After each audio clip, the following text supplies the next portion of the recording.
오늘 본문의 말씀 우리가 함께 살펴보고자 합니다. 오늘 본문의 말씀은 이제 크게 이제 세 부분으로 나눠 볼 수가 있지요.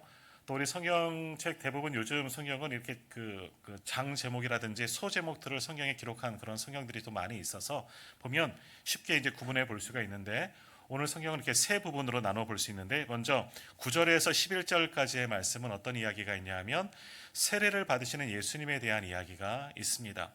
예수님께서도 이제 공생애를 시작하시기 전 세례 요한의 세례 그 현장 속에 가셔서 세례 요한에게 세례를 받으셨다. 물론 세례 요한의 세례는 회개의 세례, 죄 사함의 세례입니다. 물 세례를 주는 것이죠. 세례 요한도 넌 당신에게 세례를 줄 수 없고 당신이 오히려 나에게 세례를 베풀어야 한다 하셨지만, 주님은 이것 또한 하나님의 일이다 하시면서 그 앞에서 세례를 받으셨습니다. 물론 예수님은 죄가 없으신 분이지만, 그러나 역시 이곳에서도 하나님의 뜻이 있기에 주님은 세례를 받으셨고, 그 세례 현장 가운데 어떤 일들이 있습니까? 언젠가도 한번 말씀드렸지만 삼위일체 하나님이 성경에 같이 역사한 기록이 많지는 않지만 예수님이 세례 받으시던 그 현장 속에 삼위일체 하나님이 있으셨다는 거예요. 한번 말씀을 한번 보세요. 자, 9절, 10절 말씀을 한번 보십시오. 곧 물에서 올라오실새 하늘이 갈라짐과 성령이 비둘기 같이 자기에게 내려오심을 보시더니 하늘로부터 소리가 나기를 너는 내 사랑하는 아들이라 내가 너를 기뻐하노라 라는 말씀. 예수님은 세례를 받으십니다. 육신으로서 세례를 요단강에서 세례를 받으시는 그 현장 가운데 예수님, 성자 예수님이 계시고, 그때 어떤 일들이 있습니까? 하늘에서 뭐가 내려와요? 성령이 비둘기처럼 내려온다. 예, 여기 또 없네요. 성령이 비둘기처럼 내려오는 그 성령이 비둘기 형상, 뭐 불의 혀처럼도 임하지만 비둘기 형상처럼 내려오는 성령 하나님의 역사하심도 그 현장에 있었고, 또 하나님은 음성으로 그 현장 속에 함께 하십니다. 그것이 11절 말씀. 너는 내 사랑하는 아들이라 내가 너를 기뻐하노라 라는 하나님의 말씀. 성부 하나님도 여기 계셨다는 거죠. 성부, 성자, 성령 하나님이 함께 역사하시고 사역하셨던 곳이 예수님의 세례 받으신 그 현장 가운데 있다라는 겁니다. 이것이 오늘 본문의 첫 단락이라면, 두 번째 단락은 12절과 13절 말씀이죠. 여기 한번 말씀 읽어볼까요? 성령이 곧 예수를 광야로 몰아내신지라 광야에서 40일을 계시면서 사탄에게 시험을 받으시며 들짐승과 함께 계시니 천사들이 수종 들더라. 우리가 잘 아시는 것처럼 공관복음, 마태, 마가, 누가복음에 동일하게 기록되어진 예수님이 그 사탄에게 시험을 받으시는 그런 장면이 있습니다. 마태복음과 누가복음은 조금 내용이 다른데 조금 더 상세하게 예수님께서 사탄에게 시험을 몇 가지 받으셨죠? 몇 번? 한국 사람들은 몇 번? 3, 4번. 3번 받으셨어요. 3번 받으셨어요. 뭐 다 아는 내용인데, 자, 요 내용들은 조금 이따가 한번 보도록 하겠습니다. 3가지 시험을 받으셨다. 근데 마가복음은요, 그 3가지 시험의 내용은 없고 그저 사탄에게 시험을 받으셨다 하는 그런 말씀만 있습니다. 우리가 이 고난 주간, 다음 주부터 우리가 사순절, 다음 주 수요일부터, 이번 주 말고 다음 주 수요일부터 사순절 절기가 시작되어지고, 고난 주간이 되면 부활절 전주 한 주가 되면 우리가 그때에도 성경 통독을 하게 될 터인데, 그때 이제 마가복음에 대해서 조금 더 제가 이제 상세하게 말씀을 드릴 터인데, 마가복음은 다른 복음서보다 양이 작습니다. 마태복음은 28장, 누가복음은 24장 정도 있는데 마가복음은 16장까지밖에 없고요. 내용도 적고 분량도 적고 말하는 것이 내용들이 말씀이 굉장히 단축하고 함축적으로 좀 나와 있고 좀 거친 표현들이 있습니다. 그것에 대한 것은 그때 또 말씀드리겠지만, 그래 오늘 말씀에도 보면 마태복음과 누가복음은 동일하게 예수님께서 3가지 시험을 받으신 내용들, 순서는 조금 차이가 있지만 기록하는 반면에 마가복음에는 시험만 받으셨다, 3가지 어떤 시험을 받으셨는지는 기록하고 있지 않지만 시험을 받으셨다 하는 그런 이야기가 있습니다. 이렇게 예수님께서 공생애를 시작할 때 그 전에 광야에서 시험받은 이야기가 오늘 본문의 두 번째 단락으로 기록되어져 있고요. 마지막 세 번째 부분은 14절에서 15절 말씀. 그렇게 세례를 받으시고 성삼위 하나님이 함께 사역하시면서 광야에서 훈련, 이 시험도 받으신 이후에 무엇 하셨냐? 드디어 14절부터는 하나님 나라의 복음을 선포하셨습니다. 우리 14절과 15절 말씀 한번 같이 읽겠습니다. 요한이 잡힌 후 예수께서 갈릴리에 오셔서 하나님의 복음을 전파하여 이르시되 때가 찼고 하나님의 나라가 가까이 왔으니 회개하고 복음을 믿으라 하시더라. 아멘. 이 말씀대로 이 모든 것을 거치신 이후에 여기서부터가 바로 공생애의 시작입니다. 공생애는 바로 우리를 위한 사건이죠. 우리를 위한 모든 사역입니다. 우리를 죄에서 구원하시기 위한 십자가까지 가는 모든 사역의 기간들을 공생애라고 그렇게 표현합니다. 이때부터 요한이 잡힌 후 하나님 나라의 복음을 전파하시면서, 그 복음이 뭡니까? 때가 찼고 하나님 나라가 갖고 왔으니 회개하고 복음 믿으라. 한마디로 회개하고 복음을 믿으라. 하나님의 복음, 예수 그리스도의 복음을 믿으라. 이것을 전파하시면서 예수님의 사역을 시작하셨다라는 겁니다. 자, 이것이 오늘 본문의 전체적인 그런 내용들이죠. 자, 그런데 가만히 한번 생각해 보면요, 두 번째 단락이 왜 있을까 하는 그런 생각을 해 보게 됩니다. 우리 첫 번째 단락 9절에서 11절까지의 말씀을 보시면 세례 받으신 그 현장 가운데 성자 하나님 계셨고, 성자 예수님이시죠, 계시고, 또 성부 하나님은 음성으로 말씀하시며 성령 하나님도 함께 힘을 더하셨다는 거예요. 더욱이 성부 하나님은 뭐라 말씀하셨습니까? 이는 너는 내 사랑하는 아들이라, 내가 너를 기뻐하노라. 하나님도 기쁘신 거예요. 근데 한편으로는 안타까운 마음이시죠. 왜? 하나님이 구원의 계획에 순종하셔서 오셨기 때문에.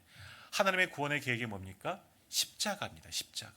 십자가를 가시는 그 주님, 이제 공생의 사역의 첫발을 내디디셨을 때 하나님은 너무나 기쁘셨어요. 하나님의 뜻에 순종하여 그 사역으로 현장으로 가시는 그 주님을 보시면서 참 기뻐하시지만, 또 한편 하나님의 마음은 많이 아프셨을 거예요. 왜? 그 길은 고난의 길이기 때문에. 여튼 하지만 그러나 그 현장 속에서 하나님은 함께 하시면 내가 너를 기뻐하노라 말씀하시면서 주님 홀로 가지 않게 하시고 어떻게 하셨습니까? 그것이 비둘기처럼 내려오신 성령님을 부어주신 거예요. 예수 그리스도도 모든 사역을 감당하실 때 신성과 인성이 다 갖추셨지만 성령님이 특히 함께 하셨다는 거죠. 성령님이 붙드셨다는 겁니다. 성령이 비둘기처럼 내려오셨다는 것은 구원의 계획을 가지기 위해서 예수님은 십자가의 길로 가시지만 누가 함께 하신다? 성령 하나님이 예수님과 함께 하신다는 겁니다. 성령의 그 권능과 역사와 능력이 예수님을 통해서도 나타나게 된다는 거죠. 홀로 가신 게 아니라 하나님이, 성부, 성자, 성령 하나님이 함께 십자가의 길을 가시겠다 하는 그런 의미가 오늘 본문 말씀 속에 있는 겁니다. 그럼 이렇게 삼위일체 하나님이 함께 사역을 시작하셨다면 바로 12, 13절은 넘어가고 14절부터 이어지면 되는 거예요. 14절부터 바로 이어가면 되죠. 그 성부, 성자, 성령 하나님이 이제 선포하시는 거죠. 하나님의 나라가 가까이 왔, 때가 찼고 하나님의 나라가 가까이 왔으니 회개하고 복음을 믿으라. 복음을 전하시면서 공생의 사역을 시작하며 하나님 나라를 보여주시고 말씀하시고 이적을 베푸시면서 십자가로 나아가시면 되죠. 그런데 마태, 마가, 누가 복음 공통적인 이 공관 복음에서 그 중간에 사건을 하나 더 넣었습니다. 그리고 주님이 실제 그 사건을 담당하셨는데 그 사건이 뭐냐? 바로 12절과 13절에 나오는 사건이죠. 광야로 몰아내신지라. 광야에 가셔서 40일간 금식하시면서 사탄에게 시험을 받으신 사건이 그 중간 사이에 끼어져 있다라는 겁니다. 끼어져 있다. 특별히 오늘 말씀 보시면은요, 12절 말씀을 한번 보십시오. 성령이 곧 예수를 광야로 몰아내신지라라고 말씀하고 있습니다. 마태복음과 누가복음에서는 이 동일한 사건을 뭐라고 표현하냐면 성령이 이끄셨다라고 표현합니다. 느낌이 틀리지 않습니까? 성령이 이끌어서 함께 광야로 가신 거예요. 물론 마가복음도 성령이 함께 하셨지만 그 말씀을 어떻게 표현하고 있느냐? 성령이 광야로 어떻게? 몰아내셨다. 이 몰아내셨다는 의미가 어떻습니까? 가기 싫은 거 억지로 등 떠미신 것 같은 그런 표현을 마가복음은 썼다 하는 겁니다. 왜 이렇게 성령님은 광야로 몰아내셨을까? 조금 전 바로 윗사건 세례를 받으신 그 현장 속에서 하나님이 함께 하시겠다, 성령의 능력으로 도우시겠다, 그렇게 약속을 보여주신 것처럼 그렇게 보여주셨던 하나님께서, 특별히 성령님께서 왜 오늘 마가복음에서는 그렇게 함께하지 않으시고 예수님을 광야로 몰아내셨을까? 밀어 넣으신 거죠. 광야라는 곳으로 밀어 넣으셨을까? 물론 그 14절 이후에는 그 다음 이제 공생의 사역을 시작하시긴 하셨지만 왜 예수님을 광야로 몰아내셨을까? 마가복음을 기록한 마가는 예수님의 제자는 물론 아닙니다. 베드로의 제자라고 좀 볼 수 있고요. 할 수 있는데 마가는 복음서를 기록하면서 이 사건을 성령의 몰아내심이라고 표현하고 있다는 겁니다. 다른 마태복음과 누가복음은 성령이 이끄셨는데 마가복음은 몰아넣으셨어요. 궁지로 몰아넣으신 것처럼 광야라는 그곳으로 몰아넣으셨다라는 겁니다. 왜 예수님을 광야로 몰아넣으셨을까? 자, 오늘 우리 시온 찬양대가 부른 찬양곡, 아까 우리가 주보에서도 보셨지만 광야를 지나며라는 그런 찬양곡입니다. 아마 이거 이제 얼마 전에도 지난달 이제 그 찬양 예배 경배와 찬양 예배 때 말씀드렸지만 신의 악단이라는 영화에서 테마곡 가운데 하나 불려진 그런 찬양이고요. 그 영화를 통해서 재조명되어지고 지금 굉장히 많이 불려지는 그런 찬양이 광야를 지나면이라는 그런 찬양입니다. 아마 기독교 방송 라디오라든지 이런 걸 틀으면 광야를 지나며라는 그런 찬양곡이 많이 나오고요. 찬양 집회를 인도하는 마커스라든지 예수전도단이든지 이런 곳에서도 이 광야를 지나며라는 찬양곡을 지금 많이 부르고 있습니다. 왜냐하면 그 영화 속에서 많은 임팩트와 은혜를 주었기 때문이죠. 아마 영화를 보신 분들은 그 장면이 기억날 겁니다. 자, 근데 이 찬양이 발표된 것은 아마 10년 전쯤 될 겁니다. 지금부터 한 10년 전쯤 발표가 되었고 저도 한 몇 년 전에 이 찬양이 너무나 은혜롭다 알게 되었지만 사실 부르기가 아마 시온 찬양도 불렀지만 쉬운 곡은 아니에요. 그래서 회종이 찬양이로서 조금은 적합하지 않다라고 이게 박자 맞추기가 너무 어렵거든요. 근데 이 광야를 지나며 이 찬양 곡에도 분명히 나오고 있고 또 우리가 보통 광야라고 생각한다면 광야가 주는 그런 느낌이 있습니다. 광야가 주는 느낌. 오늘 그 광야로 성령님께서 예수님을 몰아 넣으셨어요. 밀어 넣으셨습니다. 이렇게 밀어 넣으신 그 광야, 우리 성도님들은 광야가 어떤 곳이라 생각되어집니까? 한번 상상해 보십시오. 광야는 그 말 글자 그대로 넓을 광도 쓰겠지만 저는 미칠 광자를 쓰고 싶어요. 미칠 것 같은 곳이 광야라는 거예요. 넓은 황무지, 사막과는 조금 다르죠. 근데 사막처럼 황무하고 황폐하고 아무것도 없는 거친 들, 황막한 곳, 삭막한 곳, 그것이 광야입니다. 거기에는 아무런 도움도 받지 못하고 나 홀로 버려진 곳, 외로운 곳이 그러한 광야라고 볼 수가 있습니다. 오늘 말씀에도 나오죠. 13절 끝에 보면 그런 말씀이 있습니다. 중간쯤 보시면 들짐승과 함께 계시니 천사들이 수종들더라. 예수님이 들짐승과 함께 계셨다는 거예요. 들짐승들이 예수님과 함께 동행했다. 이런 의미라고 보기는 좀 어렵고요. 다니엘의 세 친구가 왕을 섬기지 않았다는 이유로 사자굴에 던져지죠. 풀무불에 던져지죠. 그때 어떻게 되냐? 사자와 함께 있은 거예요. 사자와 함께 있는 거죠. 근데 사자가 돌보아주고 친하게 지냈느냐? 그런 것은 아니에요. 그냥 사자와 함께 있었던 거예요. 하나님의 은혜로 성령의 능력으로 사자의 입을 막아주셨기 때문에 그 속에서도 죽지 않은 거죠. 오늘 이 말씀을 하는 겁니다. 예수님이 들짐승과 함께 계셨다는 것은 들짐승이 가득한 그러한 광야에 위험이 도사리고 있는 그 광야에 주님이 가셨고 또 다른 복음서를 추정해 보면 그 모든 시험을 다 이기실 때 천사들이 와서 예수님을 돕더라 하는 그런 이야기가 되는 겁니다. 들짐승과 함께 계셨고 천사들이 수종 들은 이야기는 전혀 다른 별개의 이야기다라는 거죠. 들짐승이 가득하고 그런 거예요. 해로운 독사나 독충이 가득한 곳, 그러한 무서운 곳에 예수님께서 그러한 광야에 들어가셨다 하는 겁니다. 그리고 광야는요, 낮에는 너무나 덥습니다. 하지만 이 더위, 가난 목을 채워줄 물 한 모금 마실 수 없는 것이 광야가 되는 것이고요. 그리고 밤에는 어떻습니까? 살을 에이는 듯한 그런 추위가 밀려오는 것, 그것이 광야입니다. 그러니까 광야는 한마디로 뭐겠습니까? 살 수 없는 곳이에요. 제가 아까 그래서 미쳤다라고 표현하는 것처럼 미칠 지경에 이르는 곳이 그런 광야라는 겁니다. 또 우리도 그렇습니다. 우리 인생을 표현할 때 내 인생에 광야 같은 시절이 있었지 라고 표현하는 것은 어떠한 것입니까? 내 인생 속에서 내가 지금까지 살아온 길에서 가장 고난의 시기를 우리는 광야라고 그렇게 표현합니다. 지금 우리 학생들에게 있어서 광야는 언제일까요? 고3 시절 아니겠습니까?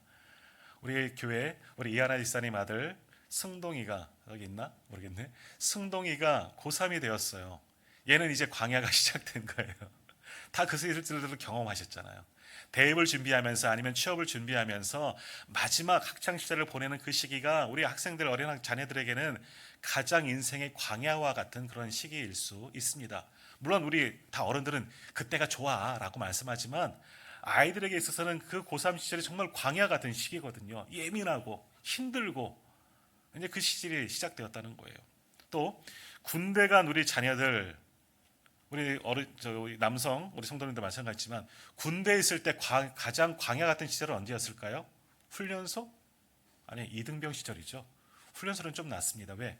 같은 동료들만 있기 때문에. 그러나 자대 배치받고 이등병 시절에 이 겨울을 보낼 때 얼마나 힘드셨습니까?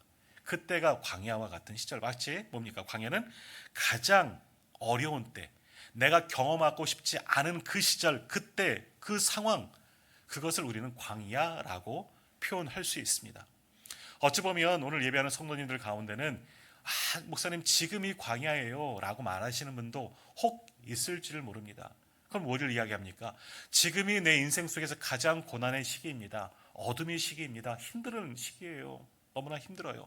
마치 광야 속 같아요 라고 표현할 수가 있습니다. 그래요. 주님이 그러한 광야로 가셨어요. 더욱이 오늘 말씀에 보면 성령님께서는 그러한 광야로 예수님을 몰아 넣으셨다는 거죠. 등더미로 그 광야로 몰아 붙이셨다는 그런 의미가 됩니다. 자, 오늘 이 찬양 광야를 지나며 라는 그런 찬양 속을 보면요, 이것도 몇 부분으로 우리가 나누어서 좀 살펴볼 수가 있는데 오늘 말씀의 내용이 여기 다 들어가 있습니다. 사실은요. 여기서는 광야를 어떠한 곳이라고 한번 표현하느냐, 한번 이 순서지에 주보에 나와 있는 악보를 한번 좀 보셔요. 첫 번째 세 줄이 광야에 대해서 이야기를 하고 있는데 뭐라고 표현하느냐, 왜 나를 깊은 어둠 속에 홀로 두시는지라고 표현합니다.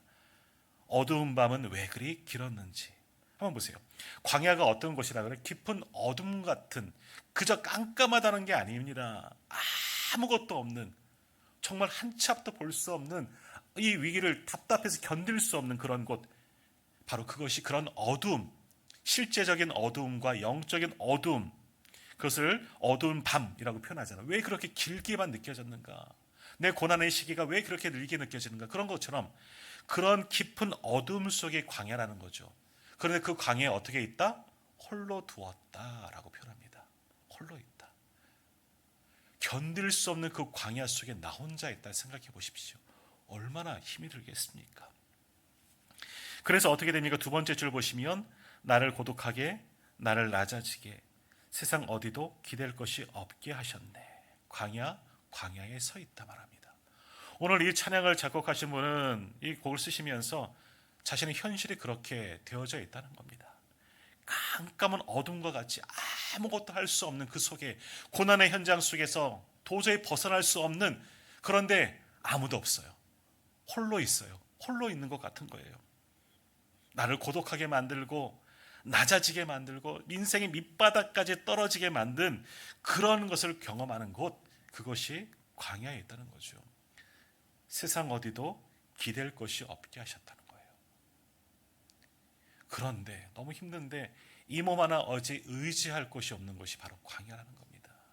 안전치 않아. 왜? 성경에 나오죠. 들짐승이 있잖아요. 나를 해하려는 그런 악한 것들이 있는 곳이 광야라니까요. 그러니까 어디 피할 곳도 없고 숨을 곳도 없고 의지할 곳도, 그래서 기댈 곳이 없다라고 표현한 것이 광야입니다. 그런 광야에 서 있다. 오늘 이 곡을 만드신 분은 그렇게 표현하고 있습니다. 광야는 이러한 곳입니다. 깊은 어둠 속 같은 곳이고 도저히 헤어날 수 없는 그러한 곳이 광야고요. 외로워요. 고독합니다. 아무도 없습니다. 도울 사람 하나도, 누군가 나에게 눈길 주지 않는 그것이 광야고요.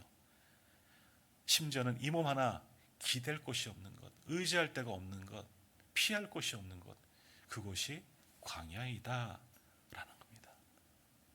정말 견디기 어렵고 가기 싫은 곳이 광야입니다. 우리 인생의 광야를 한번 생각해 보십시오. 인생 속에 물론 그런 광야를 안 거치신 분도 계시겠지만 잠깐이라도 그런 시절이 분명히 있었을 거예요. 한 번도 그런 시절이 없던 분은 없을 겁니다. 내 인생의 그런 광야 같은 시기, 그때로 돌아가겠습니까? 우리 남자 성도님들에게 다시 군대 가고 싶습니까? 물론 가고 싶은 분도 있을 거예요. 하지만 간혹 군대 가는 꿈을 꿔요. 저도 군대 제대한 지가 50년이란다. 30년이 지났는데도 얼마 전에 꿈을 꿨어요. 군대 재입대했어요. 깨고서 저는 군 시절 경험이 사실은 좋습니다만 다시 군대 가겠느냐? 싫어요. 안 갈래요. 그래요. 광야에 가겠느냐? 가기 싫습니다. 가기 싫습니다. 그런데 오늘 성경은 뭐라고 말씀하시느냐? 그러한 광야 어떻게 하셨다고요? 성령님께서 몰아 넣으셨다는 겁니다. 집어 넣으셨다는 거예요. 마태복음과 누가복음을 보면 성령이 이끄셨다는 것은 무언가 그 속에서 할 것이 있기 때문에 이끄셨다라고 표현하지만 몰아내셨다는 표현은요, 가기 싫은 것을 어찌 보면 억지로 가게 하셨다라고도 생각할 수가 있는 겁니다. 자, 그러면 이러한 광야 속에 들어가신 예수님의 마음은 어떠셨을까? 물론 예수님은 하나님이십니다. 예수님을 보통 우리가 신성과 인성을 가지신 분이라고 표현합니다. 신성은 뭐냐? 하나님의 성품이죠. 하나님의 능력, 하나님과 동등하신 분입니다. 예수님은 하나님이십니다. 하나님의 아들이시지만 하나님의 본체이신 분입니다. 하나님이 가지는 권세와 능력과 전능하심을 예수님도 동시에 가지고 계십니다. 그러니 많은 이적들을 행하셨죠. 하나님의 능력으로 하신 신성을 가지신 분입니다. 무리를 걸으시잖아요. 이런 능력이 어디서 나타납니까? 하나님이시기 때문에, 온 천만한 만물을 만드신 하나님이시기 때문에 하나님의 똑같은 능력을 가지신 예수님이시지만, 그러나 동시에 인성을 가지셨다는 거예요. 인성을 가지셨다는 것은 한마디로 우리랑 똑같다는 겁니다. 나와 같다는 거예요. 연약하고 이렇게 힘이 없는, 아무것도 없는 나랑 똑같은 모습도 예수님이 분명히 가지셨고, 인성적인 부분을 예수님에서 뺄 수가 없습니다. 그러니까 주님도 배고프셨잖아요. 주님도 피곤하셨잖아요. 그래서 주무셔야 하고 무언가를 드셔야 했습니다. 또 상처를 입으셨고, 또 때로는 가까운 사람들의 죽음, 또 안타까운 일들을 보면서 울기도 하셨어요. 그런 감정을 다 가지셨어요. 우리와 똑같은 모습을 다 가지신 분이 예수 그리스도라는 거죠. 신성도 있는 반면에 인성도 있으셨습니다. 그러니까 우리랑 똑같은 모습이에요. 그 모습 그대로 광야로 가셨다면 신적인 권세로 다 모든 것을 하실 수 있지만 인간적인 모습으로는 힘들어요. 이러한 광야 속에 들어간다면 왜 아니 힘들겠습니까? 주님도 힘드셨습니다. 그리고 특별히 예수님이 그 광야에서 무엇 하셨느냐?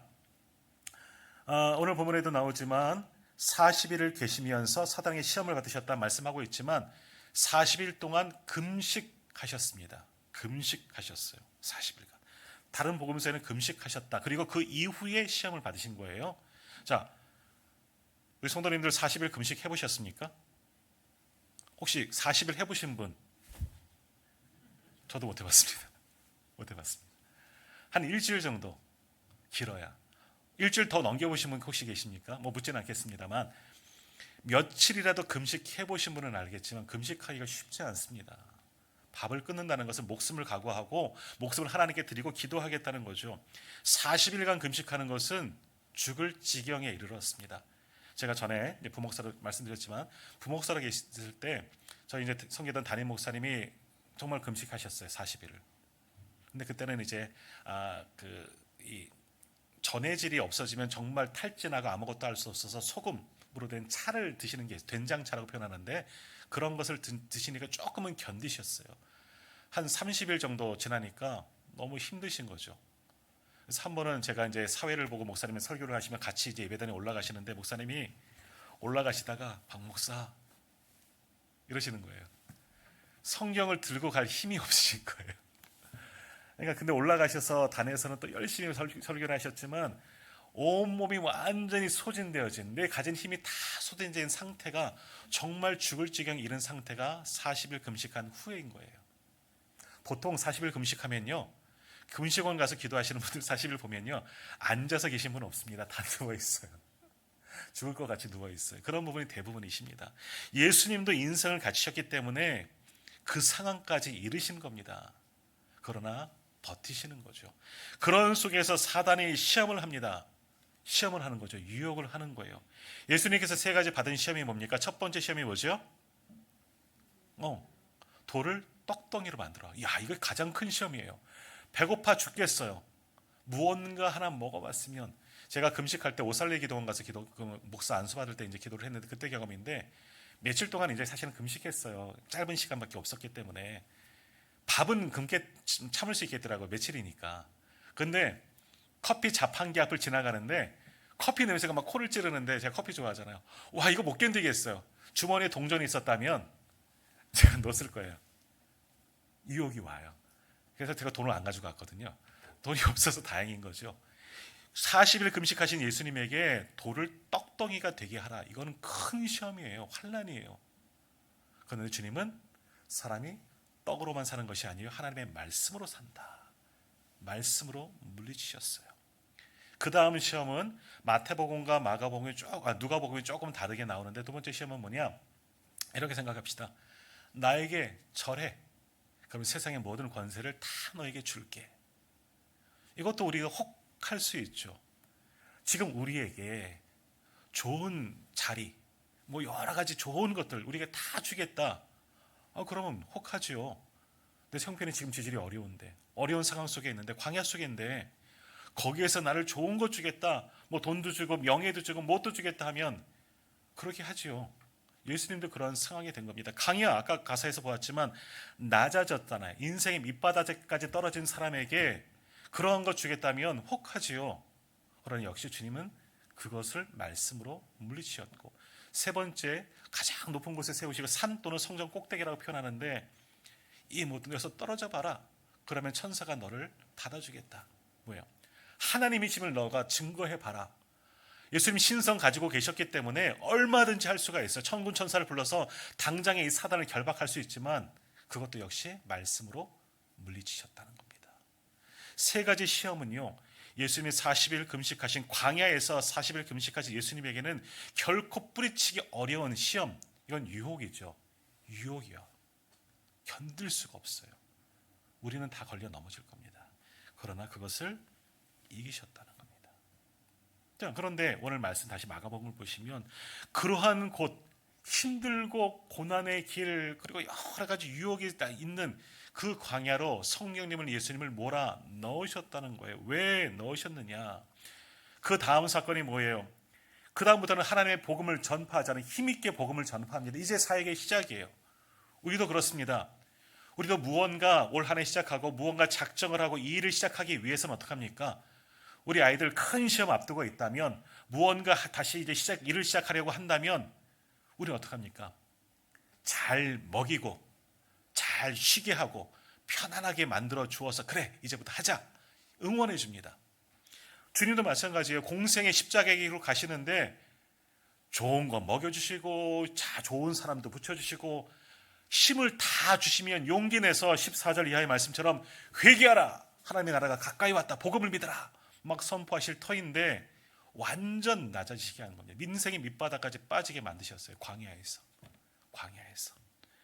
왜 그렇게 하셨을까? 하나님은 왜 그렇게 예수님을 광야로 몰아 넣으셨을까 하는 거죠. 또 때로는 오늘 우리들을 그러한 광야로 몰아 넣으셔요. 왜? 아니, 그냥 나를 사용하려고 하시면 그냥 쓰시지, 능력 주시고. 그래도 내가 안 할 판인데 왜 우리를 광야로 몰아넣으실까 하는 거죠. 나에게 한번 적용해 보십시오. 왜 광야로 넣으셨을까? 왜? 오늘 그 답을 이 찬양이 말씀하고 있습니다. 한번 찬양 한번 다시 보십시오. 네 번째 줄입니다. 네 번째 줄부터 다섯 번째, 여섯 번째 줄까지 제가 한번 읽어볼게요. 주님만 내 도움이 되시고, 주님만 내 빛이 되시는, 주님만 내 친구 되시는 광야.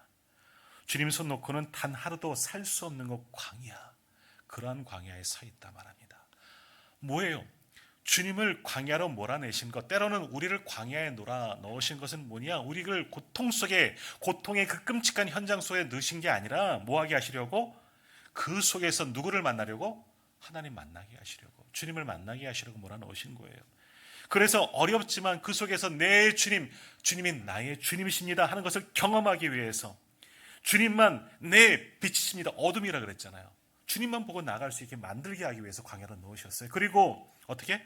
주님이 내 친구, 아무도 기댈 곳 없다 그랬잖아요. 그런데 내 친구, 의지할 분이 생긴 거예요.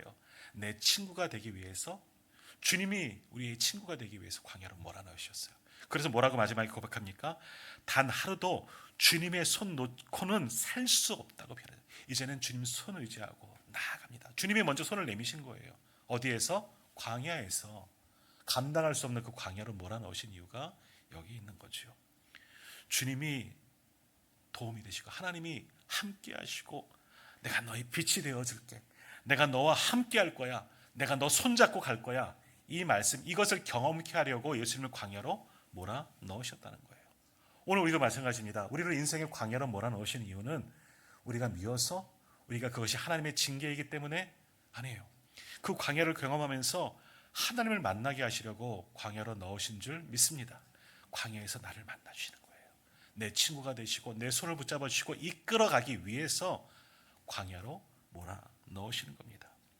그리고 이제 그렇게 주님을 의지하는 법을 배웠다면 사명을 주시는 겁니다. 오늘 찬양에 그것을 이야기하는데 7번째 줄 25마디 후반부 들어가는 부분 있죠. 중간쯤 보시면, 주께서 나를 사용하시려 나를 더 정결케 하시려 나를 택하여 보내신 그곳 광야, 성령이 내 영혼을 다시 태어나게 하는 곳 광야라고 표현합니다. 그것이 이렇게 주님만 의지한 이후에는 뭐하게 하시려고? 사명을 주십니다. 나를 사용하시려고. 그래서 그 광야에서 주님도 하나님을 만나고 하나님의 힘으로 사단을 물리치고 14절에서 담대하게 복음을 전파하실 수가 있었던 거예요. 하나님의 능력으로 하나님과 함께하는 것을 배웠고 경험했고, 그래서 담대함으로 복음을 전하는 거죠. 사명을 감당하시는 거예요. 그러니까 우리가 광야의 현장으로 갔다는 것은 주님만 의지하는 법을 배우게 하시고 그 속에서 훈련받아서, 그래서 스데반은 죽어가면서 마지막 설교를 할 때 그 광야를 뭐라고 표현하냐 하면 광야 교회라고 표현하고 있습니다. 광야 교회예요.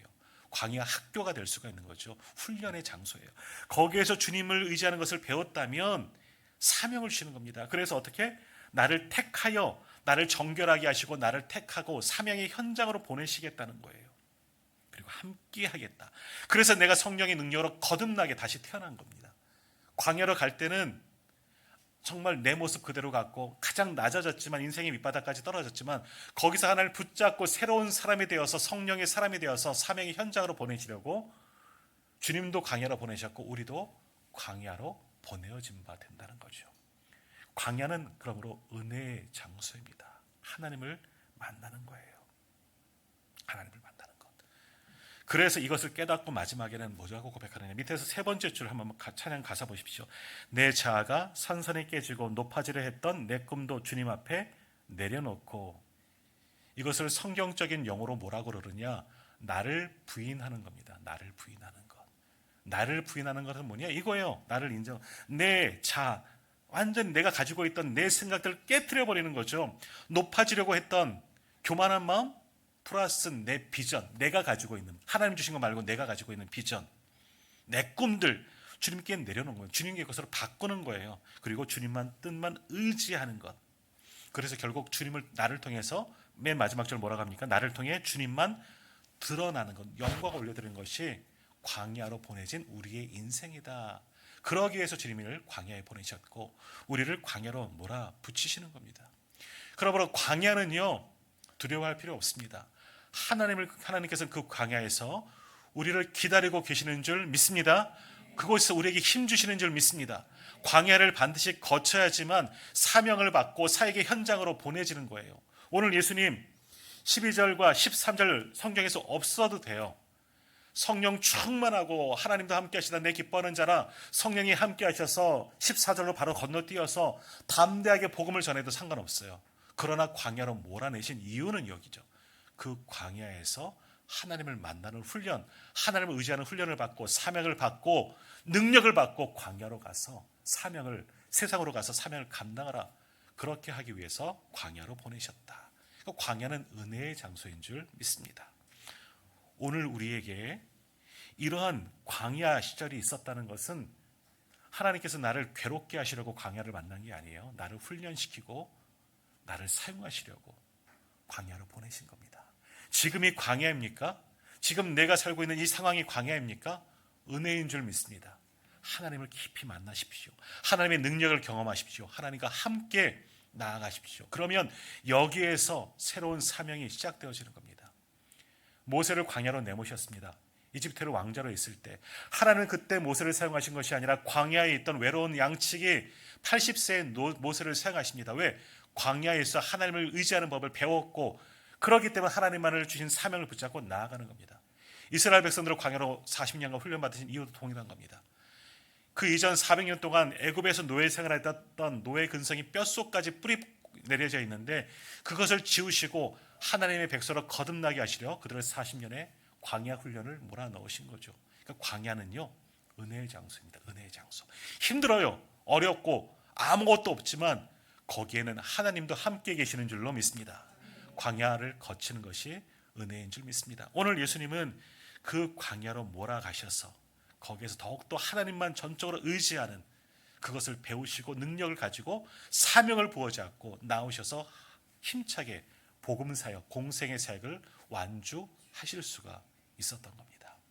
오늘 인생의 광야를 만나시는 성도님들 계시다면 이 말씀 기억하시고 그 광야를 은혜로 이겨나갈 수 있는 우리 모두가 되기를 간절히 소망합니다.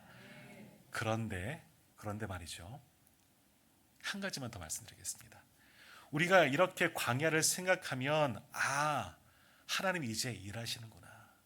내가 비록 고생이고 힘들고 어려운 순간이지만 정말 인생의 밑바닥까지 떨어졌지만 여기서 나를 만나주시고 능력 주시고 힘 주시려고 이 광야로 몰아붙이셨구나. 우리 믿음의 사람이라면 그래, 하나님 나의 믿음을 시험하시려고 하니까 내가 하나님만 더 붙잡고 나아가면 이길 수 있어. 이 믿음으로 하나님을 매달립니다. 내가 하나님의 훈련이라는 것을 알면 이 광야이지만 우리는 이길 수 있어요. 아마 여기 계신 모든 분들은 그렇게 이겨내셨을 줄 믿습니다. 그리고 이기실 겁니다. 그런데 또 한 가지 광야 어떠한 곳이냐, 이걸 생각하셔야 돼요. 광야는 앞에서 말씀드린 것처럼 이 찬양에서 나온 것처럼 어둡고 고통스럽고 힘든 곳이지만 우리가 생각하지 못한 곳일 수 있습니다. 광야는 어떠한 곳이냐? 좋은 곳이에요. 모든 것을 얻을 수 있는 곳이에요. 소위 말하면 잘되고 형통한 곳이 광야일 수 있습니다. 오늘 본문에 나오지 않았지만 사단의 세 가지 아까 말씀드렸던 시험을 한번 생각해 보십시오. 광야에 가면 떡이 있어요. 사단의 말을 들으면 떡이 생겨요. 세상 모든 권세를 얻을 수 있어요. 또 모든 명예, 능력이 나타날 수 있는 것이 광야입니다. 우리가 세상에서 잘 될 때, 세상에서 명예를 얻고 권력을 얻고 물질을 얻고 건강을 얻었을 때 내가 모든 것을 할 수 있었다, 할 수 있다 라고 생각한다면 성도님들 거기를 그때를 뭐라고 이야기하겠습니까? 하나님께서 내게 복 주셨지, 하나님께서 내게 은혜 주셨지 라고 생각할 수가 있습니다. 그러니 내가 형통하게 되고 내가 잘 되고 내가 모든 것을 할 수 있을 능력이 생겼어. 하나님의 은혜입니다. 감사할 수 있겠죠. 그런데 그것이 예수님이 받으신 시험이 될 수가 있습니다. 유혹거리가 될 수가 있습니다. 우리가 좋은 거 준다는데 그걸 포기할 사람이 누가 있겠습니까? 돈을 준다는데 그것을 싫다고 마다할 사람이 누가 있겠습니까? 명예를 준다는데 그것을 받고 싶지 않은 사람이 어디 있겠습니까? 광야, 우리는 그거를 광야라고 생각하지 않아요. 형통하고 하나님의 은혜라고 생각합니다. 세상에서 모든 것을 얻을 수 있기 때문에 그것은 좋은 거야 라고 생각할 수 있지만 그것을 내가 유혹으로 볼 수 있느냐, 하나님이 그 사단의 시험으로 볼 수 있느냐, 그런 믿음을 가질 영성이 있느냐, 그건 쉽지 않은 겁니다. 시험과 사단의 시험과 하나님의 시험을 우리가 분간할 수 있어야 되는 거예요. 만일 이러한 것들 때문에 내 믿음이 흔들리고 내가 신앙생활을 방하게 된다면 이게 사단의 시험이었구나, 하나님의 은혜가 아니었구나, 여기가 광야였구나 깨닫게 되는 겁니다. 내가 출세하고 내가 돈을 많이 얻고 내가 건강하고 내가 잘되고 형통하고 우리 가정이 평안한 게 하나님의 은혜가 아니었구나, 이것이 광야였구나 깨닫는 그때가 분명히 있을 거라거든요. 근데 이것을 분별할 수 있는 능력이 있어야 되는 거죠. 이것이 광야하면 그저 어렵고 힘들 것만 생각하지만 아니요. 내가 잘 되는 것도 광야일 수 있어요. 이것 때문에 내 믿음이 방해되어지고 내가 하나님의 섬기는 것을 못하게 된다면, 내 믿음을 빼앗아 버린다면 내가 잘 되는 것이 광야예요. 내가 형통하게 되는 것이 광야이고, 내가 돈이 많고 내가 물질이 많고 세상에서 잘 되는 것도 광야예요. 그런데 우리는 그것을 광야라고 결코 생각하지 않다는 거죠. 오늘 예수님 보십시오. 광야에서 40일 금식한 상황이에요. 사단에게 돌에게 명하여서 떡덩이가 되라 하면 할 수 있죠. 하나님의 능력을 보여주는 일인데, 그러나 시험에 걸려 넘어지는 겁니다. 떡을 얻은 기쁨이 아니라 유혹에 걸려 넘어진 거죠. 명예를 얻으면 뭐합니까? 권력을 얻으면 뭐합니까? 이것은 하나님의 시험이 아니라 걸려 넘어지게 만드는 것들인데, 오늘 우리 주변에도 이렇게 달콤한 유혹거리로 다가오는 광야가 얼마나 많은지 모릅니다. 그런데 많은 성도들, 많은 목회자들 여기에 걸려 넘어집니다. 달콤하거든요. 좋은 것이거든요. 그것을 하나님의 은혜로 생각하거든요. 사단의 시험인 줄은 알지 못하고. 분명히 기억해야 합니다. 이것을 이길 수 있는 힘이 뭘까? 단순한 거죠. 하나님을 의지하는 거예요. 그러기 위해서는 말씀과 성령과 기도밖에 없어요. 예수님이 광야의 사단의 시험 어떻게 물리셨습니까? 하나님의 말씀으로. 성령이 함께 하시잖아요. 함께 몰아넣으셨지만 함께 하시는 거예요. 성령의 능력으로. 그리고 광야의 40일간 뭐 하셨다고요? 금식하며 기도하셨어요. 그러니까 우리가 내가 있는 곳이 광야인가 아니면 은혜인가 잘 구분하려면, 사단의 시험인가 하나님의 시험인가 판단하려면 말씀과 기도와 성령으로 충만하지 않으면 분간을 못해요. 사단의 시험인데도 이것이 하나님의 은혜인 줄 알고 다 거기만 빠져요. 우리는 그렇게 신앙생활을 합니다. 그러나 분별해야 합니다. 영적으로 깨어 분별할 수 있는 성도님들이 되기를 원합니다. 내가 지금 있는 곳이 광야입니다. 늘 광야에 서 있습니다. 여기에서 잘 이겨나갈 수 있으면 하나님을 의지하십시오. 주님 손 놓고는 살 수 없다 말잖아요. 찬양했잖아요. 하나님을 의지하고 내가 있는 곳이 광야인지 아닌지 정말 잘 영적으로 판단하시고 분별하셔서 여기서 훈련을 받으시고 모든 유혹 떨쳐버리고 하나님의 귀한 사명 받고 하나님의 나라와 복음을 위하여 쓰임받을 수 있는 저와 우리 모든 성도님들 다 되시기를 주님의 이름으로 축복합니다. 기도하겠습니다.